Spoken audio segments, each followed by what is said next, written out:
Hey everyone, this is the movie Maniac, and today we are talking about the new comedy starring Dave Bautista and Kumail Nanjiani, Stuber. The film is about a cop who has to take an Uber in order to get to his next location, and it's driven by none other than a man named Stu, who is a completely unlikable idiot. They make one stop to the next, comedy ensues, out of place action sequences show up, and that's basically the plot for Stuber. So what's really weird about this movie is the first 10 minutes of the film are basically an action flick. No comedy, no nothing. It's just a very serious initial 10 minutes, and then we go into an incredibly dumb summer comedy. It's kind of a weird transition to make. And it has a serious plot running in the background where you mention so and so's name is going to the drop at this time, and then so and so betrayed so and so is secretly working for this person, and never do we care. Dave Bautista is decent in this movie. It's just that his only two modes are I can't see anything, so I'm running into everything because the character gets LASIK surgery on the day all of this goes down, and he's waiting for his eyesight to get back to normal. And the other thing is he's angry.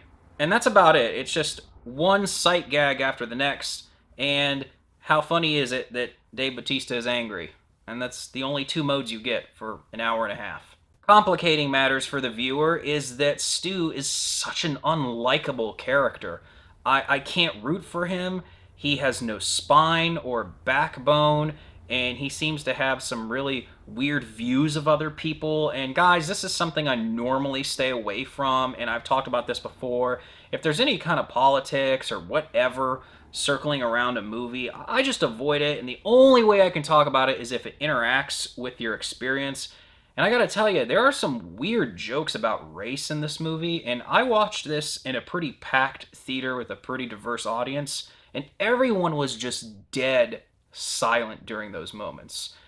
I don't know who they were trying to make laugh, but it just never came together, and it came off the completely wrong way. This is not me trying to be on my high horse telling you that this movie was very naughty and it should have been better. As a matter of fact, I usually don't want any limits on what a creative project can do. I hate it when people try to censor or regulate things, but I am just telling you that these things don't land here. They feel out of place, and they don't feel very, I don't know what the word is, inclusive. It just seemed like it wasn't going to have anybody on board with those laughs. You can never help but feel like Stuber is just right on the verge of being a direct-to-video film.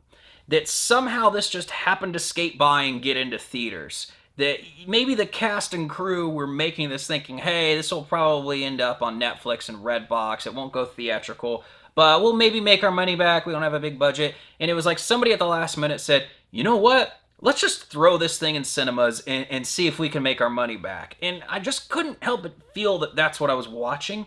Now, I definitely think the charisma between these two actors is good. And in the future, maybe they can come back, get together, and do another comedy. It's just unfortunate that it had to be this one. Iko Uwais plays the villain, and he does a fantastic job. And I think he's pretty good in everything I've seen him in, and it just kind of felt like maybe he deserved to be in a better movie. You know, it just, what's he doing in Stuber? Again, there are some genuinely funny moments here, but you just are watching it on top of a bad movie. I don't need a film to be perfect, but this has problems. I mean, this movie has some problems. I think that if you have seen everything that's out there and you come across this on a streaming platform and it's free, I think that that's probably an okay watch.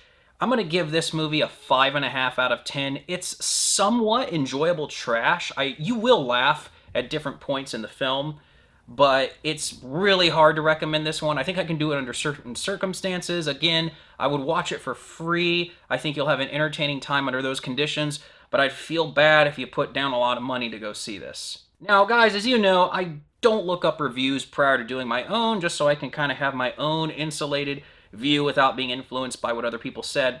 But I catch little glimpses of things, and one thing people were saying was that it felt like a throwback. This didn't throw me back to anything.